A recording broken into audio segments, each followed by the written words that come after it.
So you've almost made it through 2024. Congratulations. But how do you make life easier? I've got some good ideas for you today. Let's get started.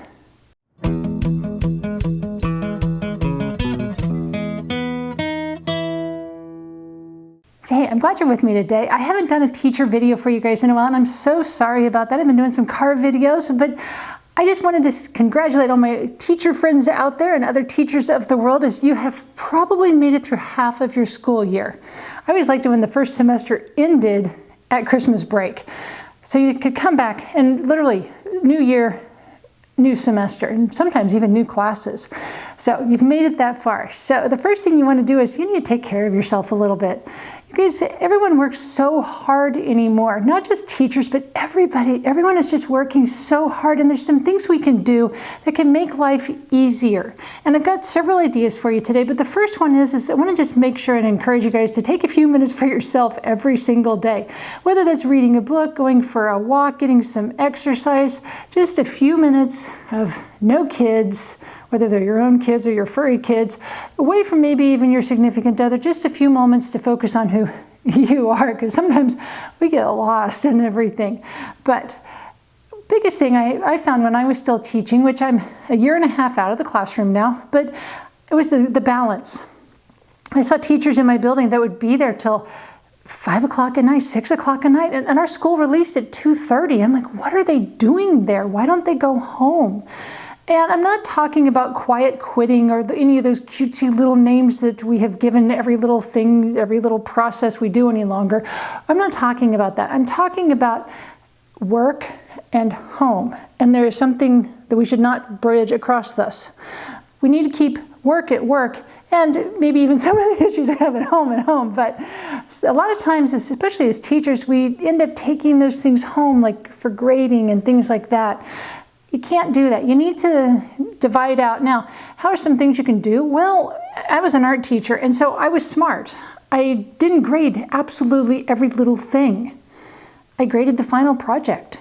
If I wanted to grade steps along the way, I could maybe just kind of check off, hey, or how are they doing? But the final grade was the final piece. If you're like an English teacher in a middle school or high school, and you have 5 or 6, 7 classes, do you have to assign every single hour an essay? So you have to grade that essay for all 7 classes at the same time? No. Plan your life, not just what you're doing in the classroom, but the end result as well. So you can plan, when am I going to grade this stuff? How am I going to grade this stuff? And I've known some teachers in my past who like to give the take-home test over a long holiday, like Thanksgiving one year. Thanks, college teacher in psychology. Or you as the teacher say, okay, it's all the essays are due right before this break. I'll grade them over the holiday. So who's torturing who? Well, in my case, that teacher and that psychology teacher tortured me over that break when I should have had a break.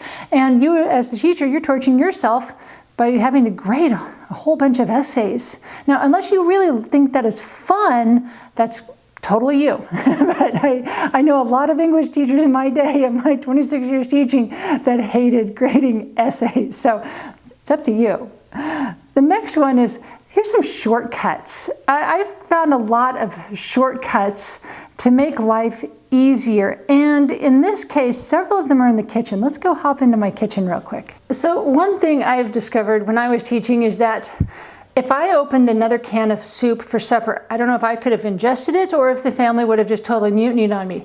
No, yeah, it's a quick, easy meal, but when you get home at the end of the day, you're exhausted. What can you do to speed things up? And I've got some ideas here for you, and I've raided my freezer, literally, just to give you some ideas. One is plan ahead just a little bit. And in this case, these are frozen chicken tenderloins that I freeze, but I put them in little sections where I can pull out just 1 or 2, depending on how many people are eating. And when I had the kids at home, well, we would probably have 4 or 5 or 6 of them. But now it's just a wizard and I, so we're eating maybe 2 or 3 of them a day. So it's just easier. I can pull out. I don't have this big mass blob of chicken. And I don't have to worry about, is it going to be good? It's frozen. It's not going to spoil. So that's one thing to do with raw meat. Notice that it's chicken, okay? It's not beef. I don't believe in freezing raw beef, not because it's inherently bad, but you end up with this blob of beef and you're like, what am I going to do with this? It's going to take forever to defrost. And if you're like me, it defrosts on the outside, but the inside is this little ball of still frozen meat. And what could have taken 10 minutes to brown hamburger has now taken 20 or 30 minutes. Well, there's half your evening, it feels like. So what I do is I freeze, and in this case it's frozen turkey, and I put in these cute little bags. These bags are from Walmart. They are little single serving bags. They hold up to a cup is what it says right here, but I can put them in here and I can actually break it up, and you know, if I only want just a little bit of meat or something, or if I'm just for small portions, but it's cooked. I'll cook an entire big pack of hamburger or ground turkey, could be ground chicken, it doesn't matter, but pre-cook it, and then all you have to do is warm it up. It's already done. You don't have to bake it, cook it, do anything. You just have to add it to whatever you have. So great for like spaghetti and tacos or chili or casseroles. It's ready to go. The other thing you can do, and I did this a lot with the Wizard, is when he would be grilling, a lot of times I would take a pack of these, like little chicken tenderloins. I always choose chicken tenderloins because I had girls and they didn't want to eat a full chicken breast, so I chose the little guys. They're easier. But I would take an entire package or a bag of the frozen ones, and I'd be like, Wizard, grill the entire bag, the entire package. Go cook that up, or you can do it in the oven, but cook it up. And then all you have to do is cut it up into small segments, and then you can have chicken for salads or soups or, again, casseroles. And here's actually leftover turkey from Thanksgiving I haven't had a chance to get to, but it's just super easy. All you got to do is just break it off and ready to go. It's easy. It's pre-cooked, no baking. You can also do it with vegetables. If I'm going to cut up a zucchini or a squash, I'm going to freeze the rest of it. Again, ready to go. Throw it in a casserole, throw it in a soup. Actually, I should probably leave these out. We're having soup for supper tonight. But that is one way to make your life easier, is to, what am I going to fix for supper? Well, the other thing I do, let me go grab it real quick. I still use this, actually. It's the weekly plan, okay? I write down the meals that I want to have this week, what we're doing, you know, and it's just as simple as, like tonight is Tuscan soup and bread. That's all it is. Nothing fancy, but oh, hey, I know that. But oh wait, that's on Tuesday, and I'm filming this on a Wednesday. I know you're watching it on a Sunday, but still, I don't have this in order. I just know, okay, I'm going to build the menu off of these foods. On this other side, I'm going to then, I've already tore this wigs off because I've already bought them, but I'm going to say, okay, if I'm going to have these foods, what do I need to still buy? What do I not have in my pantry? So I don't have unexpected, oh my gosh, I forgot. And if it's a new recipe, I might have to go look at that recipe, but I can real quickly say, hey, we're having this. What do I need to buy at the grocery store? The other key thing for here is that, and I've already scribbled out because I stopped at the grocery store earlier this week, but it's something gets depleted in your kitchen. Write it down. Instruct your family to write it down. Okay, how many times have you gone to the cabinet or even into the freezer and you're like, oh yeah, the kids they're going to have some Hot Pockets, they're going to have those for lunch, and you open that up and you pull out the empty box. Yeah, I hate it when that happens. And so have the family help you out as you're making those lists. It makes it a whole lot easier. If they're like, oh yeah, I run out of this. Well, they should inherently want to add to the list, because if you don't put it on the list, I may not buy it. And so if they want their Hot Pockets or Pop-Tarts or whatever you're buying for them, make sure you have them put it on the list. Enough of this kitchen talk. Let's go head back over to my dining room. We can talk about laundry. Okay, so laundry. Oh, how many of you just hate laundry? I know, it's just this endless cycle of washing clothes. Okay, well here's an idea. If you're like me and you just kind of threw it all in there and washed it, I don't have special sorts and things like that. I don't have time for that. None of my clothes are fancy enough to need, different temperatures and things of that nature. I just tried to keep it all as simple as possible. So what I found, especially when I had my kids living in the house, is the Wizard and I would have our clothes, because we share a closet, share a room, and so our clothes would go into our dirty clothes. And the kids would have their own dirty clothes. So when it came time to do laundry, everyone had their own baskets. And so as the cycles went through, you put them in the washer, put it through the dryer, put it from the dryer back in your basket. You send that basket back to the room it goes to. No, very limited sorting for that. And as my kids got older, they filtered their own clothes. They put their own clothes away. So that made things even easier. And to be honest, you know how my mom encouraged me to do my own clothes? She accidentally washed a red sock with something of mine and ruined it as a teenager, and I was beyond livid. So that ended her doing my laundry. I was there, the one doing my laundry from then on.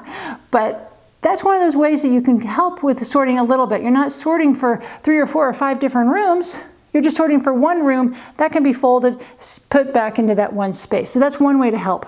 The other thing I did, and I still do this in a little bit, but when I was still teaching, I had to be up so early, like 5:15, 5:30 in the morning. Your brain is not working at that time of day. There's like this massive fog. Light is very painful. So you're like, okay. And you really don't want to think about what am I going to wear for the day. And so I would plan outfits.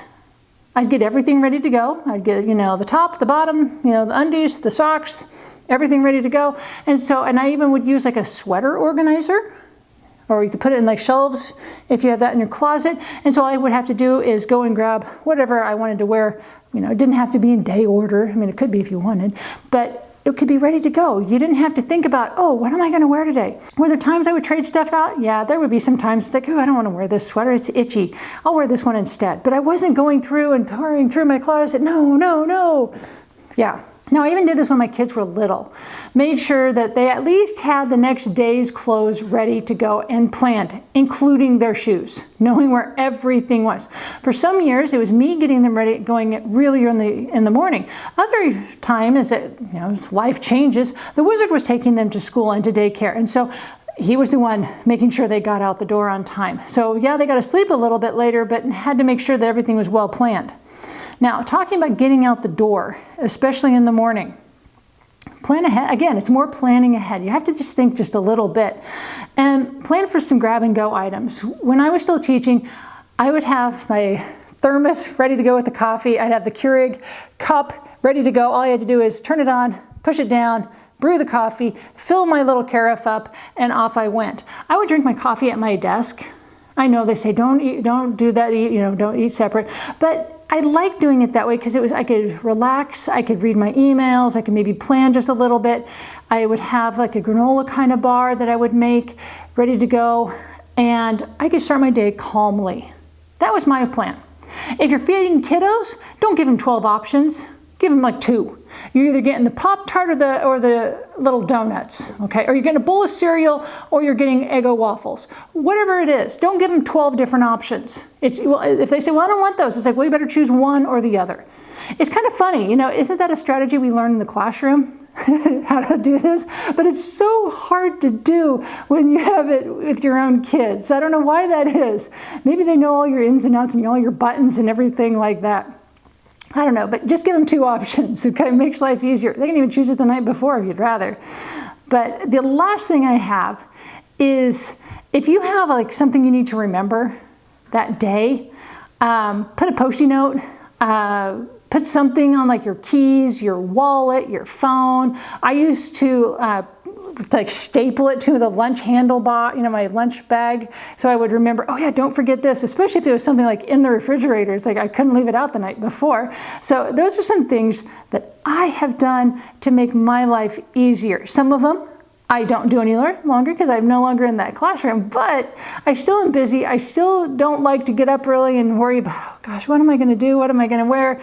I get as much stuff done ahead of time as I can because as it is, just before you leave the door, you're going to hear, the cat's going to be getting a hairball, the dog's going to try to run out the door, you can't get your car started, who knows? Your kids can't find their shoes and, yeah. So I hope this has helped you. I hope you had a great Christmas and you're going to have a great New Year. And if you're teaching, good luck next semester. Bye.